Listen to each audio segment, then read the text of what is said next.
दफ्तर का बाबू एक बेजबान जीव है। यदि आप मजदूरों को आंखें दिखाएं तो वह तुरंत तिरछी नजरें करके खड़ा हो जाएगा।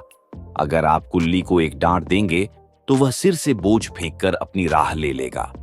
किसी भिखारी को दुत्कारेंगे तो वह गुस्से भरी निगाह से आपकी ओर देखकर चला जाएगा।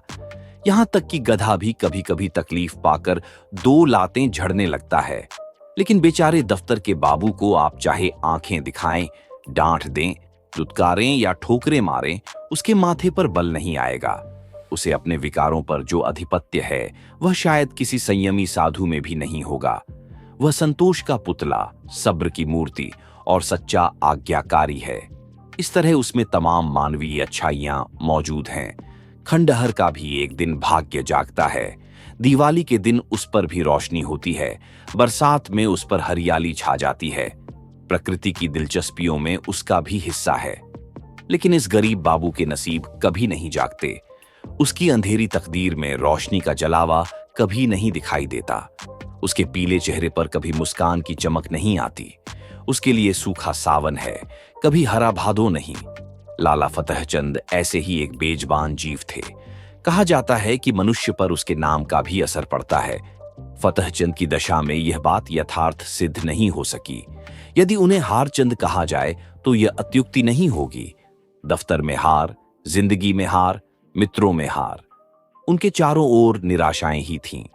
कोई लड़का नहीं, लड़कियां थीं, भाई नहीं, दो भाभियां थीं। गांठ में कौड़ी नहीं, लेकिन दिल में आया और मुरव्वत। सच्चा मित्र एक भी नहीं, जिससे मित्रता हुई उसने धोखा दिया। स्वास्थ्य भी अच्छा नहीं था। 32 साल की उम्र में बाल खिचड़ी हो गए थे। आंखों में ज्योति नहीं, हाजमा चौपट, चेहरा पीला, गाल चिपके, कमर झुकी हुई। न दिल में हिम्मत, न कलेजे में ताकत। वह सुबह 9 बजे दफ्तर जाते और शाम को 6 बजे लौटकर घर आते। फिर घर से बाहर निकलने की हिम्मत नहीं होती। दुनिया में क्या होता है इसकी उन्हें बिल्कुल खबर नहीं थी।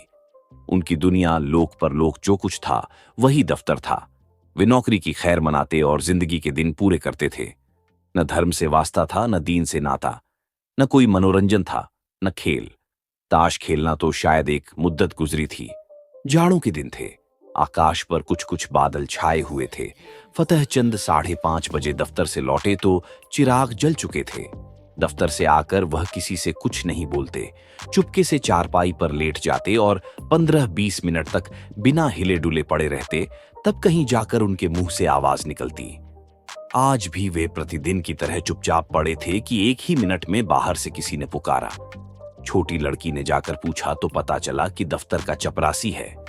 शारदा पति के मुंह हाथ धोने के लिए लौटा गिलास मांड रही थी। उसने कहा, उससे कह दो क्या काम है? अभी तो दफ्तर से आए हैं और बुलावा आ गया है। चपरासी ने कहा, अभी फिर बुला लाओ, कोई बड़ा जरूरी काम है। फतेहचंद की खामोशी टूट गई। उन्होंने सिर उठाकर पूछा, क्या बात है? शारदा ने जवाब दिया, कोई नहीं, दफ्तर का चपरासी है। फतेहचंद ने सहम कर कहा, दफ्तर का चपरासी? क्या साहब ने बुलाया है? शारदा बोली, हाँ, कहता है साहब बुला रहे हैं। यहाँ कैसा साहब है, तुम्हें बुलाने आया है?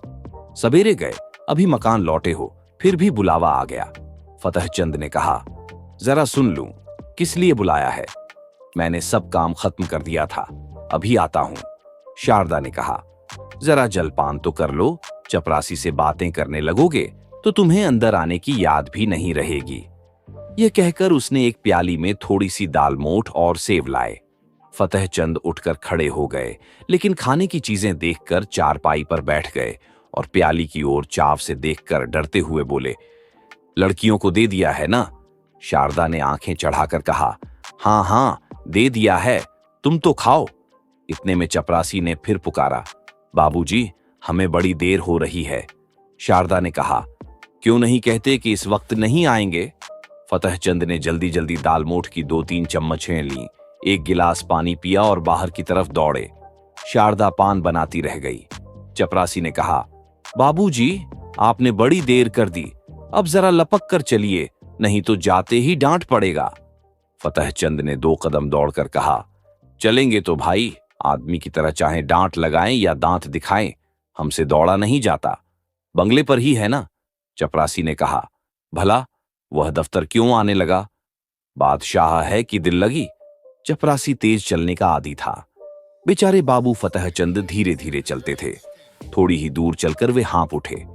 मगर मर्द तो थे ही, ये कैसे कहते कि भाई जरा और धीरे चलो। हिम्मत करके कदम उठाते गए, यहां तक कि जांघों में दर्द होने लगा और आधा रास्ता खत्म होते होते पैरों ने उठने से इनकार कर दिया। सारा शरीर पसीने से तर हो गया, सिर में चक्कर आ गया, आंखों के सामने तितलियां उड़ने लगीं। चपरासी ने ललकारा, जरा कदम बढ़ाओ बाबू। फतेहचंद ने बड़ी मुश्किल से कहा, तुम जाओ, मैं आता हूं। वे सड़क के किनारे पटरी पर बैठ गए और सिर को दोनों हाथों से थामकर दम मारने लगे। चपरासी ने इनकी यह दशा देखी तो आगे बढ़ा। फतेहचंद को डर था कि यह शैतान जाकर न जाने साहब से क्या कह दे तो गजब ही हो जाएगा। जमीन पर हाथ टेक कर उठे और फिर चलने लगे, लेकिन कमजोरी से शरीर हाँफ रहा था। इस समय कोई बच्चा भी उन्हें जमीन पर गिरा सकता था। बेचारे किसी तरह गिरते पड़ते साहब के बंगले पर पहुंचे।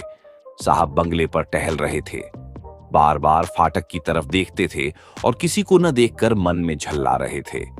चपरासी को देखते ही आंखें निकालकर बोले, इतनी देर कहां था? चपरासी ने बरामदे की सीढ़ी पर खड़े खड़े कहा, हुजूर, जब वह आई तब तो मैं दौड़ा चला आ रहा हूं। साहब ने पैर पटक कर कहा, बाबू ने क्या बोला? चपरासी ने कहा, आ रहे हैं हुजूर, घंटा भर में तो घर से निकले। इतने में फतेहचंद अहाते के दरवाजे से निकलकर वहां आ पहुंचे और साहब को सिर झुकाकर सलाम किया। साहब ने कड़क कर कहा, अब तक कहां थे? फतेहचंद ने साहब का तमतमाया चेहरा देखकर उनका खून सूख गया। बोले, हुजूर, अभी अभी तो दफ्तर से आया हूं। जैसे ही चपरासी ने आवाज दी, हाजिर हुआ। साहब ने कहा, झूठ बोलता है, झूठ बोलता है, हम घंटा भर से खड़े हैं। फतेहचंद ने कहा, हुजूर, मैं झूठ नहीं बोलता। आने में जितनी देर हो गई हो, मगर घर से चलने में मुझे बिल्कुल देर नहीं हुई। साहब ने हाथ की छड़ी घुमाकर कहा, चुप रह सुअर, हम घंटा भर से खड़े हैं, अपना कान पकड़ो। फतेहचंद ने खून की घूंट पीकर कहा, हुजूर, मुझे 10 साल काम करते हो गए कभी। साहब ने कहा, चुप रह सुअर, हम कहते हैं, अपना कान पकड़ो। फतेहचंद ने कहा, जब मैंने कोई कसूर किया हो। साहब ने कहा, चपरासी, इस सुअर का कान पकड़ो। चपरासी ने दबी जबान से कहा, हुजूर, यह भी मेरे अफसर हैं, मैं इनका कान कैसे पकड़ूं? साहब ने कहा, हम कहते हैं, इसका कान पकड़ो, नहीं तो हम तुम्हें हंटर से मारेंगे। चपरासी ने कहा, हुजूर, मैं यहां नौकरी करने आया हूं, मार खाने नहीं। मैं भी इज्जतदार आदमी हूं। हुजूर, अपनी नौकरी ले लें, आप जो हुक्म दें उसे बजा लाने को हाजिर हूं, लेकिन किसी की इज्जत नहीं बिगाड़ सकता। नौकरी तो 4 दिन की है, 4 दिन के लिए क्यों जमाने भर से बिगाड़ें? साहब अब क्रोध को न सहन कर सके, हंटर लेकर दौड़े। चपरासी ने देखा यहां खड़े रहने में खैरियत नहीं है तो भाग खड़ा हुआ। फतेहचंद अभी तक चुपचाप खड़े थे। चपरासी को न पाकर उनके पास आया और उनके दोनों कान पकड़कर हिला दिया। बोला, तुम सुअर, गुस्ताखी करते हो, जाकर दफ्तर से फाइल लाओ। फतेहचंद ने कान हिलाते हुए कहा, कौन सी फाइल? तुम बहरे हो, सुनते नहीं? हम फाइल मांगते हैं। फतेहचंद ने किसी तरह दिलेर होकर कहा, आप कौन सी फाइल मांगते हैं? साहब ने कहा, वही फाइल जो हम मांगते हैं, वही फाइल लाओ। बेचारे फतेहचंद को अब और कुछ पूछने की हिम्मत नहीं हुई। साहब बहादुर एक तो तेज मिजाज थे, इसके अलावा हुकूमत का घमंड और सबसे बढ़कर शराब का नशा। हंटर लेकर पड़ते तो बेचारे क्या कर लेते।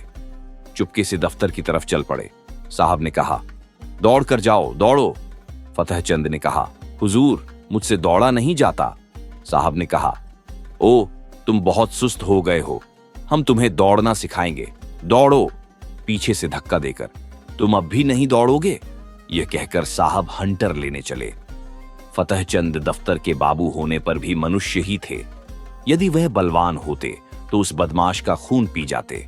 अगर उनके पास कोई हथियार होता तो उस पर प्रहार कर देते, लेकिन उस हालत में तो मार खाना ही उनकी तकदीर में लिखा था। वे बेतहाशा भागे और फाटक से बाहर निकलकर सड़क पर आ गए। फतेहचंद दफ्तर नहीं गए। आखिर जाते भी तो क्या करते? साहब ने फाइल का नाम तक नहीं बताया, शायद नशे में भूल गया हो। वे धीरे धीरे घर की ओर बढ़े। लेकिन इस अपमान ने उनके कदमों को जैसे जकड़ लिया था। मान लिया कि शारीरिक रूप से वे साहब से कमजोर थे, उनके पास कोई हथियार भी नहीं था, लेकिन क्या वे साहब की बातों का जवाब नहीं दे सकते थे? उनके पैरों में जूते तो थे, क्या वे जूतों का इस्तेमाल नहीं कर सकते थे? फिर उन्होंने इतनी बेइज्जती क्यों बर्दाश्त की? लेकिन इसका उपाय क्या था? अगर क्रोध में आकर उन्होंने साहब को गोली मार दी होती तो साहब का क्या बिगड़ता? शायद 2-3 महीने की साधारण सजा हो जाती या फिर कुछ जुर्माना लग जाता। पर उनके परिवार का क्या होता? संसार में कौन था जो उनकी पत्नी और बच्चों की देखभाल करता? वे किसके सामने हाथ फैलाते? अगर उनके पास इतने पैसे होते कि उनका परिवार आराम से गुजर कर सके तो शायद वे इतनी जिल्लत न सहते। या तो वे मर जाते या फिर उस शैतान को सबक सिखाते। उन्हें अपनी जान का डर नहीं था।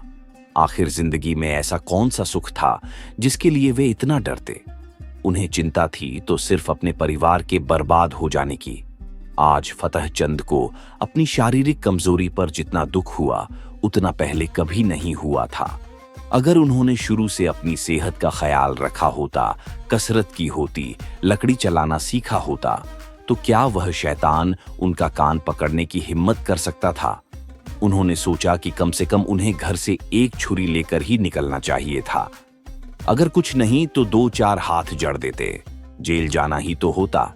जैसे जैसे वे आगे बढ़ रहे थे वैसे वैसे उनका मन अपनी कायरता और कमजोरी पर और झल्ला रहा था। अगर उन्होंने उचक्कर उसे 2-4 थप्पड़ लगा दिए होते तो क्या होता? यही न कि साहब के नौकर चाकर उन पर टूट पड़ते और मार मार कर उन्हें अधमरा कर देते। लेकिन कम से कम साहब को यह तो समझ में आ जाता कि गरीबों को बेगुनाह अपमानित करना इतना आसान नहीं है। आखिर अगर आज वे मर जाते तो क्या होता? उनके बच्चों का पालन कौन करता? तब जो भी होता वह आज ही हो जाता, तो क्या फर्क पड़ता? इस आखिरी विचार ने फतेह चंद के दिल में इतना जोश भर दिया कि वे साहब से बदला लेने के लिए लौट पड़े। लेकिन फिर ख्याल आया, जो होना था वह तो हो ही चुका। कौन जानता है साहब बंगले पर हों या क्लब चले गए हों। उसी समय उन्हें अपनी पत्नी शारदा और बच्चों का ख्याल आया। वे फिर से घर की ओर लौट पड़े। घर पहुंचते ही शारदा ने पूछा, क्यों बुलाया था? इतनी देर क्यों लग गई? फतेह चंद चारपाई पर लेटते हुए बोले, नशे में था और क्या। शैतान ने मुझे गालियां दी, अपमानित किया, बस यही रट लगाया था कि देर क्यों की। उसने चपरासी से मेरा कान पकड़वाने की कोशिश की। शारदा गुस्से में बोली, तुमने जूता क्यों नहीं उतारा उस सुअर पर? फतेह चंद ने कहा। चपरासी बहुत शरीफ आदमी था, उसने साफ मना कर दिया। बोला, हुजूर, मुझसे यह काम नहीं होगा। मैंने भले आदमियों की इज्जत उतारने के लिए नौकरी नहीं की है। और वह तुरंत सलाम करके चला गया। शारदा ने कहा, तुमने साहब को क्यों नहीं फटकारा? फतेह चंद ने जवाब दिया, फटकारा क्यों नहीं, मैंने भी खूब सुनाया। उसने छड़ी उठाई तो मैंने भी जूता संभाल लिया। उसने छड़ियां मारी और मैंने भी उसे कई जूते मारे। शारदा खुश होकर बोली, सच? उसका चेहरा कैसा हो गया होगा? फतेह चंद ने कहा, उसका चेहरा जैसे झाड़ू फिरा हो। शारदा ने हंसते हुए कहा, बहुत अच्छा किया और मारना चाहिए था। अगर मैं होती तो बिना जान लिए न छोड़ती। फतेह चंद बोले, मार तो दिया है, लेकिन अब देखो क्या होता है। नौकरी तो जाएगी ही, शायद जेल भी जाना पड़े। शारदा ने आत्मविश्वास से कहा, जेल क्यों जाओगे? क्या इंसाफ करने वाला कोई नहीं है? उसने क्यों गालियां दी, क्यों छड़ी मारी? फतेह चंद ने कहा, अदालत भी उसी की सुनेगी। शारदा ने कहा, हो सकता है अदालत उसकी सुने, लेकिन अब किसी साहब की हिम्मत नहीं होगी कि वह किसी बाबू को गाली दे सके। तुम्हें उसी वक्त उसे जूता मारना चाहिए था जब उसने गाली दी थी। फतेह चंद ने कहा, तो फिर मैं जिंदा वापस नहीं आ पाता, वह मुझे गोली मार देता। शारदा बोली, देखी जाती। फतेह चंद मुस्कुराते हुए बोले, फिर तुम लोग कहां जाते? शारदा ने गंभीर होकर कहा, जहां भगवान की मर्जी होती। आदमी के लिए सबसे बड़ी चीज इज्जत होती है। इज्जत खोकर बच्चों की परवरिश नहीं की जाती। अगर तुम उसे मार कर आते तो मैं गर्व से फूली न समाती। मार खाकर आते तो शायद मैं तुम्हारी सूरत से भी नफरत करती। दिल से तुम्हारी इज्जत चली जाती। अब जो कुछ होना है वह खुशी से सह लूंगी। इतना सुनकर फतहचंद जोश में आकर घर से निकल पड़े। शारदा उन्हें पुकारती रह गई। वे साहब के बंगले की ओर बढ़ चले, लेकिन इस बार वे डरे हुए नहीं थे, बल्कि आत्मविश्वास से भरे हुए थे।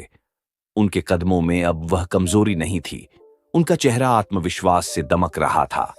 वे अब किसी कमजोर और निरीह दफ्तर के बाबू की तरह नहीं दिख रहे थे, बल्कि एक मर्द की तरह। उन्होंने पहले एक दोस्त के घर जाकर डंडा लिया और अकड़ते हुए साहब के बंगले पर पहुंच गए। उस वक्त 9 बजे थे। साहब खाने की मेज पर थे, लेकिन इस बार फतहचंद ने साहब के खाने से उठने का इंतजार नहीं किया। खानसामा बाहर निकला और फतहचंद सीधे अंदर चले गए। कमरे में रोशनी जगमगा रही थी। जमीन पर इतनी सुंदर कालीन बिछी हुई थी जैसी फतहचंद की शादी में भी नहीं बिछी थी। साहब ने क्रोधित दृष्टि से उनकी ओर देखा और कहा, तुम क्यों आए हो? बाहर जाओ। फतहचंद ने डंडा संभालते हुए कहा, तुमने मुझसे फाइल मांगी थी, वही फाइल लेकर आया हूं। खाना खा लो, फिर दिखाऊंगा। शायद यह तुम्हारा आखिरी खाना हो। साहब को एकाएक सन्नाटा छा गया। उन्होंने फतहचंद की ओर डर और क्रोध की मिश्रित दृष्टि से देखा और कांप उठे।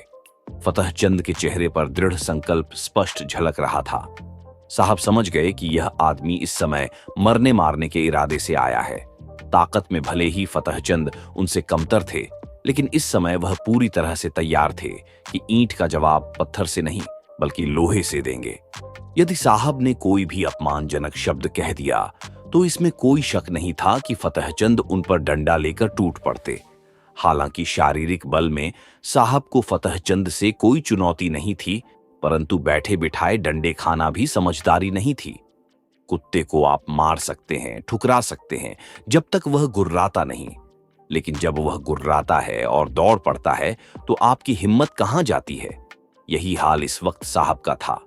जब तक उन्हें यह यकीन था कि फतहचंद सब कुछ सह लेंगे, तब तक वह शेर थे। लेकिन अब फतहचंद सामने डंडा संभाले, आंखों में गुस्से की लपट लिए खड़े थे। साहब को समझ में आ गया कि यदि कुछ उल्टा सीधा बोले तो फतहचंद तुरंत डंडा चला देंगे। साहब के पास अब कोई और विकल्प नहीं था सिवाय इस बात को समझने के कि उनकी कोई चाल काम नहीं आएगी। साहब ने शांत स्वर में कहा, ओह बाबूजी, आप मुझसे नाराज हैं। मैंने क्या किया जो आप नाराज हो गए? फतहचंद ने कठोर आवाज में कहा, तुमने आधे घंटे पहले मेरे कान पकड़े थे और मुझे बेइज्जत किया था। क्या इतनी जल्दी भूल गए? साहब ने हंसते हुए कहा, मैंने आपका कान पकड़ा? आहा, ये तो मजाक है। क्या मैं पागल हूं? फतहचंद ने गंभीर स्वर में कहा, झूठ मत बोलो। चपरासी और नौकर चाकर सब गवाह हैं। साहब ने थोड़ा घबराते हुए पूछा, कब की बात है? फतहचंद ने जवाब दिया, अभी अभी, आधे घंटे पहले तुमने मुझे बुलाया था और बिना किसी कारण मेरे कान पकड़े और मुझे धक्के दिए। साहब ने झेंपते हुए कहा, ओह बाबूजी, उस वक्त हम नशे में थे, बहुत ज्यादा पी ली थी, हमें कुछ याद नहीं है। फतहचंद ने क्रोधित होकर कहा, नशे में अगर तुमने गोली मार दी होती तो क्या मैं मर न जाता? अब सुनो, या तो अपने कान पकड़कर वादा करो कि फिर किसी भले आदमी के साथ ऐसा व्यवहार नहीं करोगे, या मैं तुम्हारे कान पकड़कर ही रहूंगा। समझ गए?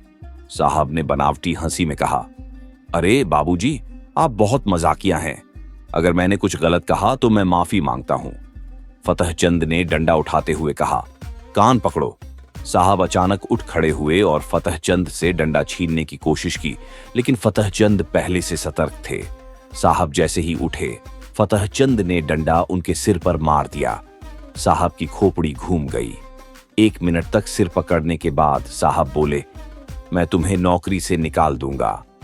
फतहचंद ने ठंडे स्वर में कहा, मुझे उसकी परवाह नहीं है, लेकिन आज मैं बिना कान पकड़वाए यहां से नहीं जाऊंगा। वादा करो कि तुम फिर कभी किसी के साथ ऐसा दुर्व्यवहार नहीं करोगे, नहीं तो दूसरा वार करूंगा। साहब को पहली चोट अभी तक भूली नहीं थी। उन्होंने तुरंत अपने कान पकड़े और बोले, अब खुश हो? फतहचंद ने कठोर आवाज में कहा, अब किसी को गाली दोगे? साहब ने कांपते हुए कहा, कभी नहीं। फतहचंद ने चेतावनी दी, अगर फिर कभी ऐसा किया तो मैं बहुत दूर नहीं हूं। साहब ने कांपते हुए कहा, अब किसी को गाली नहीं दूंगा। फतहचंद ने संतोष की सांस ली और बोले, अब मैं जा रहा हूं, यह मेरा इस्तीफा है। कल मैं तुम्हें इस्तीफा भेजूंगा जिसमें यह लिखूंगा कि तुमने मुझे गालियां दी, इसलिए मैं नौकरी छोड़ रहा हूं। साहब ने कहा, इस्तीफा क्यों दे रहे हो? मैंने तुम्हें नौकरी से नहीं निकाला। फतहचंद ने दृढ़ता से कहा, अब मैं तुम्हारी माताहती नहीं करूंगा। ये कहकर फतहचंद कमरे से बाहर निकले और संतोष के साथ अपने घर की ओर चल दिए। आज उन्हें सच्ची विजय का अनुभव हुआ। ये उनकी पहली जीत थी और ऐसी खुशी उन्होंने पहले कभी नहीं महसूस की थी। इस्तीफा कहानी से हमें यह सीख मिलती है कि सम्मान और आत्मसम्मान सबसे महत्वपूर्ण होते हैं। फतहचंद, जो एक साधारण बाबू हैं, अपने साथ हुई अन्याय को सहन नहीं करते और साहब के खिलाफ खड़े होकर अपनी आवाज उठाते हैं।